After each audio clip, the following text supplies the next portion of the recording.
Good morning to you. We are live here, of course, once again in the studios here for our morning weather chat, sponsored by the Pita Pit there on Upper Peach Street. And I love this shot here.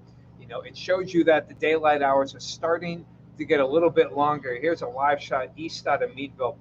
Is this not cold? Does this not scream cold? First of all, clear skies, and the fact they're actually seeing the hints of a sunrise here, which I believe I think the sun rises in about eight. Well, maybe I think it already did, but it hasn't broken the horizon. I forgot what it is now, but I thought it was 7:48, but I think it's more like 7:38, 7:40 now. About now, of course, that's when it hits the horizon. We still have to break the tree line here, so Meadville, you won't see it for another 5 or 10 minutes. You can see, look at all these contrails picking up here. That's an old one, a couple of old ones here, but that's about it. It's clear, it's calm, little light. You can see all the smoke and the steam coming out from all of these vents here. This is a classic wintertime look, and it is cold. Now we do have see a few icy spots there on Chestnut Street. Nothing big time here, but you just want to take care on the roadways for today. Let's head on over to Edinburgh, a little farther north here, and clear skies. You can see Route 6 and 99 in a decent shape. A lot of white here, indicative of all the salt, of course, that's used on the roads there. And things are okay for this morning. But boy, it is cold. And I'm sure many of you, I can't wait to see what some of your temperatures are here. But here are the airport temperatures that we have so far. Actually, they are moving up. A lot of these temperatures were below zero. I don't think Erie hit zero, but we were definitely colder a few hours ago than we were now. Southwesterly winds have already taken place, so our temperatures are definitely colder. Here's our wind chills. You can see into the minus 14 range, Franklin toward Jamestown, and well below zero, even in Erie and Meadville. We always say here, of course, it's cold, and you really need to bundle up, and we do say that, but we really mean it this time because these are wind chills. If you go outside, if the wind chills are minus 14, minus 15, you could get frostbite on exposed skin, or the beginnings of it. Not that you'll have advanced amounts here, but the beginnings of it in as little as 5 or 10 minutes. So, especially the very young, the old, and your pets, you want to take special care if you have to have them outside for any reason this morning. Okay, a lot of people already commenting here. John Dunkel, hello to you. Hey, Laura, minus 16 in Centerville. Our weather watcher in not too far away at Canada Lake had minus 18. And it looks like the center of the bitter cold appears to be in east central Crawford County, from what I can tell. Hey, Michelle from Corey, good to see you. Dustin, hello. Jen, hello. Yeah, Mike, I got the heater going on. You can probably hear it here. And in our office, we have a southerly wind that's picking up, and it's blowing that sub 10 degree temperatures along the outsides. Even though I've got the heater on high, it's cold. My hands are freezing. I might even have frostbite here. I don't know. Hey, Bob and Sue out in Jacksonville. Hello, John. Good to see you this morning. And out there in Blooming Valley, nice to see you this morning. Amy Renee, good to see you. Hey, Kenneth, hello out there, West Springfield. Uh, yeah, it was nice picking on Dave. Picking on Dave is the highlight of my day. In fact, I plan to do it more tomorrow. What better way to end a Friday than to pick on old Dave? He doesn't mind. In fact, he's probably watching now, and he'll be in here momentarily. I'm sure he is. Robert, good to see you out there in Indianapolis. Safe travels to you, my friend. Hello, Ginger. Good to see you. 4 degrees, at least you're above zero out at Little Hope. Got the goose egg. Kim has that in Corey. Minus 13 in Cooperstown, out there in Venango County. Um, and Holland, very important tests for people. All right. Um, then don't tell us, Robert. Okay, we don't want you to lose your job on that. But 4 degrees at LaBeouf. Hey, Lori, still holding at -1.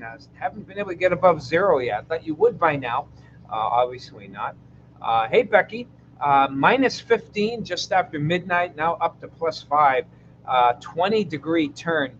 the most dramatic rise, certainly, of what I've heard so far. Uh, okay, got it.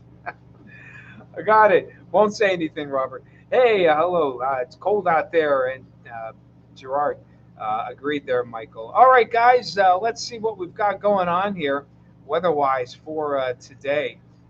We do have, come on, high pressure set us up for the perfect cold spell.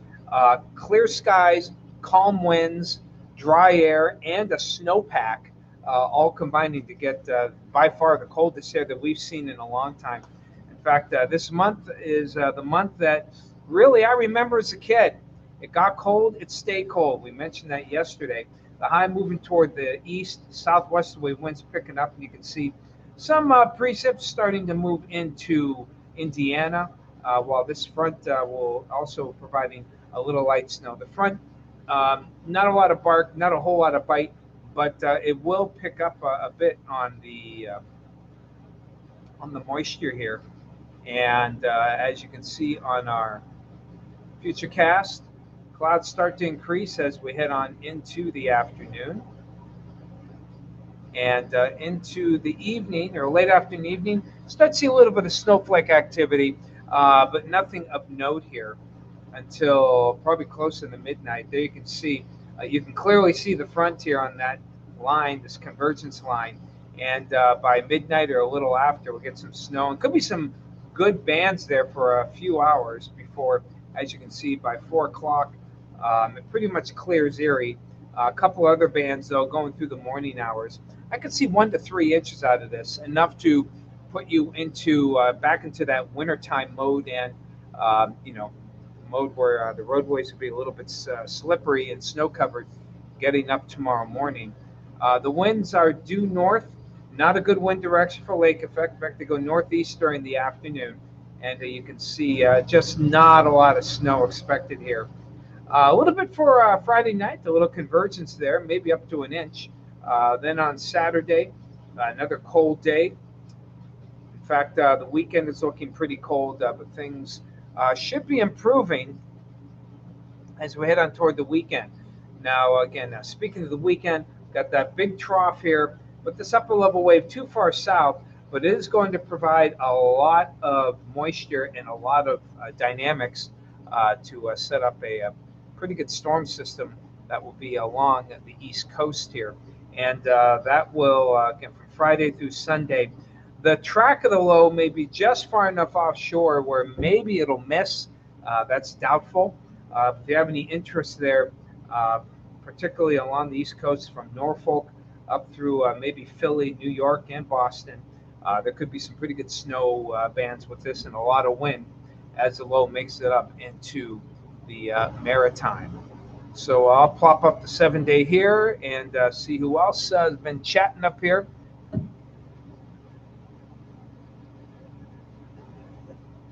All right, Patricia, 6 degrees, and Gerard. Robbie, hoping to leave for Miami on Monday, but Robert, you're going to miss the warm-up. Look at that nice weather we're having here. Nice warm temps, even for Groundhog Day. You can't leave now. It's going to be tropical up here. It might be colder in Miami, and if you believe that.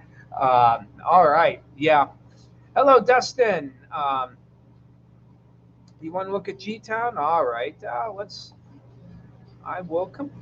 comply here. Is there something special? Should I be worried?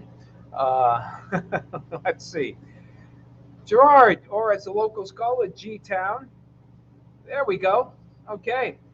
You can see 20 in pretty good shape. A lot of snow on the side here. Icicles. Looks like a little sun starting to peek out here.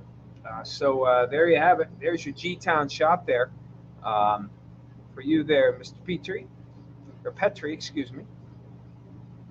And as we go back toward the 7-day, I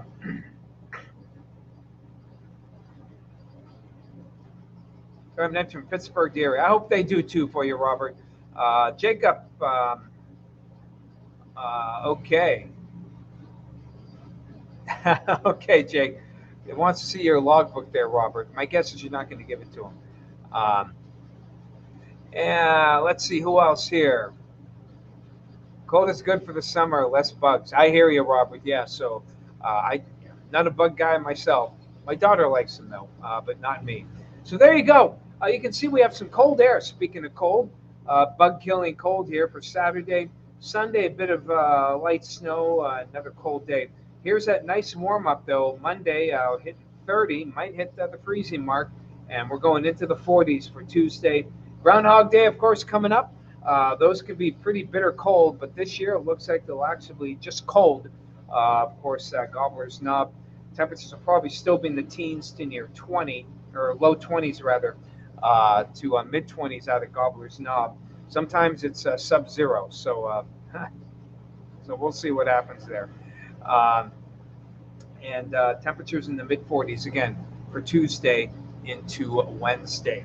So there you have it, everyone. Hopefully you stay warm there. Be careful, and hopefully if your car's outside, it'll start. And I don't know. I haven't had a text from my son yet. His car is outside, so hopefully before he goes to school, he'll be able to start the car. Actually, a little early. I think Thursdays he doesn't have class until 10. That'll be good. Maybe a little sun can hit the truck and warm it just enough. All right, everyone. Gotta fly. Getting ready for the Fox Show. Enjoy your day. Stay warm.